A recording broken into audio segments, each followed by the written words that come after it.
Hi friends, how you all? I hope you all well at this time.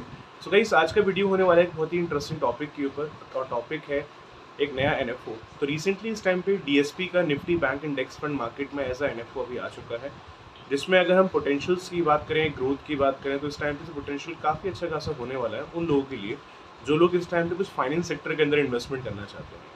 क्योंकि जो fund का हम discussion आज करने वाले हैं, इस फंड के अंदर मेनली जो आपका पैसा आज के डेट में इन्वेस्ट किया जा रहा है, companies investing in maximum money in the finance banking sectors. तो आइए वीडियो को शुरू करते हैं और अंडरस्टैंड करते हैं कि फंड क्या है, किस तरीके से काम करने वाला है, क्या इसका एनईवी का प्राइस रहेगा, किसका लास्ट डेट क्या है एनएफओ का। अगर आप इस टाइम पे इसमें इन्वेस्टमेंट करने का प्लान कर रहे हैं तो आपको इसमें इन्वेस्टमेंट करना चाहिए या फिलहाल के लिए आपको इसको इग्नोर करना चाहिए। Will discuss everything in the same video. तो बने रहिए स्टार्टिंग से लेकर एंड तक, ताकि पूरा आपको अंडरस्टैंडिंग इस फंड के बारे में आपको हो सके। एंड अगर आप इस चैनल पे नए हैं गाइस, तो please try to subscribe this channel, and अगर वीडियो पसंद आती है तो लाइक करें। सबसे पहले अगर हम पीपीटी के माध्यम से अगर अंडरस्टैंड करें, तो फंड है आपका Nifty bank index fund direct growth का हम डिस्कशन करने जा रहे हैं फिलहाल। तो अगर हम इसमें इन्वेस्टमेंट की बात करें, अगर आप इसमें इन्वेस्टमेंट करने जा रहे हैं तो ड्यूरेशन अपने हिसाब से आप कोई भी रख सकते हैं। ओपन नेट फंड है, अगर आपको जब पैसे निकालने हैं आप तब पैसे निकाल सकते हैं। एक वो स्कीम है जहाँ पर अपना पैसा आप लगा रहे हो, कभी भी पैसा निकालो, नील, इसमें कोई एग्जिट लोड नहीं देना है आपको। जो एग्जिट लोड होगा आपका नील होगा। आप चाहे 2 महीने बाद निकाल लो, 1 साल बाद निकाल लो, 3 महीने बाद निकाल दो। इसमें मुझे प्लस पॉइंट सबसे बड़ा ये लगा है कि इसमें एग्जिट लोड नहीं है। आपकी मर्जी, जब चाहे तब पैसा इसमें से निकाल लो, कोई दिक्कत नहीं है। और जो ही पैसा इसमें से आप विड्रॉ करेंगे उसके ऊपर कोई भी एग्जिट लोड नहीं है गाइस। ठीक है, सबसे पहले स्टार्ट करते हैं कंपनी के परफॉर्मेंसेस के ऊपर, कहाँ कहाँ पैसा आपका लगाया जा रहा है और कितना स्कोप आने वाले टाइम में इसका होने वाला है। तो देखिए गाइस, जो पैसा आप इस फंड में इन्वेस्टमेंट करने का प्लान कर रहे हैं, नाम से मालूम पड़ रहा है निफ्टी बैंक इंडेक्स फंड है, तो ऑब्वियसली हमारा पैसा जो लगाया जा रहा है मेनली फाइनेंस सेक्टर के अंदर लगाया जा रहा है। अब फाइनेंस सेक्टर के अंदर जो भी बड़ी बड़ी बैंक्स हैं, जो बड़ी बड़ी कंपनीज है, वहाँ पर मेनली आपका यहाँ पे अमाउंट फाइनेंस में इन्वेस्टमेंट करने के लिए लोग जा रहे हैं। बट गाइस, एक चीज़ आप अंडरस्टैंड करिएगा, अगर आपको लगता है कि आप इस फंड में इन्वेस्टमेंट करना चाहते हैं, तो सबसे पहले आप इसके रिस्क मीटर को जान लीजिए, इसमें रिस्क कितना होने वाला है। इसमें रिस्क है इस टाइम पे वेरी हाई। मतलब अगर आप इसमें इन्वेस्टमेंट कर रहे हैं तो सबसे पहले अपने रिस्क को अंडरस्टैंड करिए कि आप जो फंड में इन्वेस्टमेंट करने जा रहे हैं, जितना इसमें रिस्क है उतना आप रिस्क बेयर कर सकते हैं कि नहीं कर सकते हैं। अगर नहीं कर सकते हैं तो फिलहाल इससे मत लीजिएगा। अगर रिस्क अगर आप बेयर अप कर सकते हैं तो ये फंड आपके लिए काफ़ी बढ़िया हो सकता है मेरे हिसाब से, क्योंकि जो पैसे हम इसमें इन्वेस्टमेंट करने जा रहे हैं, हमारा पैसा फाइनेंस सेक्टर के अंदर लगने वाला है। और इंडिया इज़ दैट कंट्री जो आने वाले टाइम में फाइनेंस यहाँ पर बहुत तेज़ी में इंक्रीज़ हो रहा है। डेवलपमेंट तो आप सब आज के डेट में देख ही रहे हैं, चाहे मैन्युफैक्चरिंग है, इनोवेशन है, इंफ्रास्ट्रक्चर है, ऑटोमोबाइल है, हर जगह डेवलपमेंट बहुत तेज़ी में बढ़ रहा है। एंड डेफिनेटली फाइनेंस के अंदर भी बढ़ रहा है और आने टाइम में और बढ़ेगा। ये चीज़ एक ऐसी है जो कभी बंद नहीं होती है। Finance is the need of human, ये चीज़ आगे चलेगा ही चलेगा। तो फंड एक फाइनेंस सेक्टर का है, तो जो पैसा आप इसमें लगाने का प्लान कर रहे हैं, तो रिटर्न का चांस भी आप लोग के काफ़ी शानदार यहाँ से रहेगा। अगर बात करें इसमें एनएफओ के स्टार्टिंग डेट और एंड डेट की, तो एनएफओ का स्टार्टिंग डेट यहाँ 15 मई का है, लास्ट डेट इसका 27 मई का है। अगर आप इसको एज एनएफओ अगर अप्लाई करना चाहते हैं तो लास्ट डेट इसकी 27 मई है, आपको उस टाइम तक इसको अप्लाई करना होगा। अगर आप 27 मई तक इसको अगर अप्लाई कर लेते हैं तो इसका जो एनईवी का प्राइस है वो 10 रुपीज़ के हिसाब से आपको मिलेगा। क्योंकि जब भी अगर आप एनएफओ को उस एनएफओ टाइम ड्यूरेशन में अगर आप लॉक करते हैं तो एनईवी का प्राइस लगभग 10 रुपीज़ ही होता है किसी भी एनएफओ का।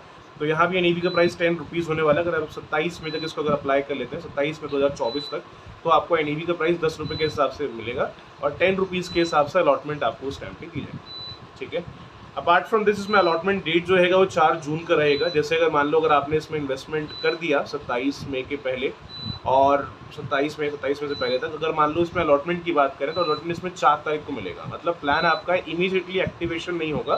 प्लान का एक्टिवेशन जो आपका फंड का जो एक्टिवेशन है वो 4 जून को ही होगा, क्योंकि अलॉटमेंट डेट जो है इसकी वो गाइस 4 जून की होने वाली है। क्लियर है?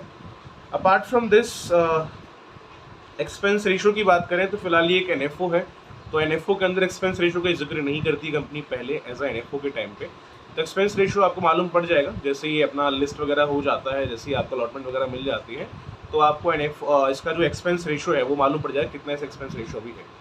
ज़्यादा नहीं रहता है म्यूचुअल फंड्स का मेनली, बट फिर भी आप उस टाइम देख लेना क्या कितना रहेगा इसके अंदर। और apart from this exit load की बात करें तो इसमें एग्जिट लोड जो है वो नील है, जैसे मैंने ऑलरेडी बताया है।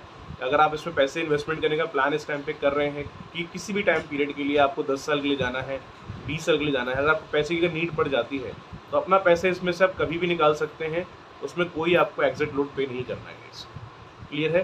ये सबसे बढ़िया चीज़ है आज के डेट में, मुझे पर्सनली इसमें बहुत अच्छी लगती है, क्योंकि म्यूचुअल फंड्स में क्या होता है, हम जो फंड्स परचेज करते हैं आज के डेट में, उन फंड्स में मेनली ये होता है कि जो पैसे आप डालोगे मल्टीपल म्यूचुअल फंड में, आपका या तो लॉक इन पीरियड में होता है, या किसी में को लॉक इन पीरियड अगर नहीं भी है, अगर आप पैसा विड्रॉ करते हैं 1 साल के अंदर, 3 महीने के अंदर, 1 मंथ के अंदर, तो उसमें एग्जिट लोड होता है जो कि 1% समथिंग का रहता है।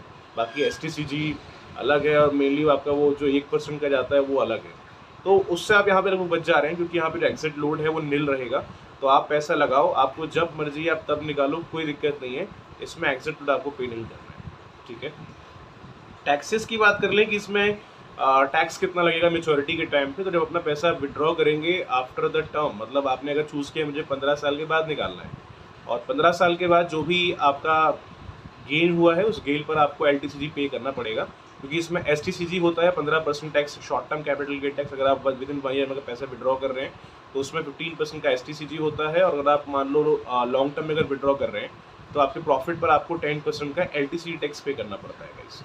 इसमें भी कुछ क्राइटेरिया है कि अगर आपका प्रॉफिट अगर एक फाइनेंशियल ईयर में अगर मान लो 1 लाख से अगर ऊपर चला जाता है तो आपको गेन अमाउंट पे करना पड़ता है 10% समथिंग टैक्स। बाकी इस पर पूरा वीडियो क्लियर हमने बना रखा है ऑलरेडी।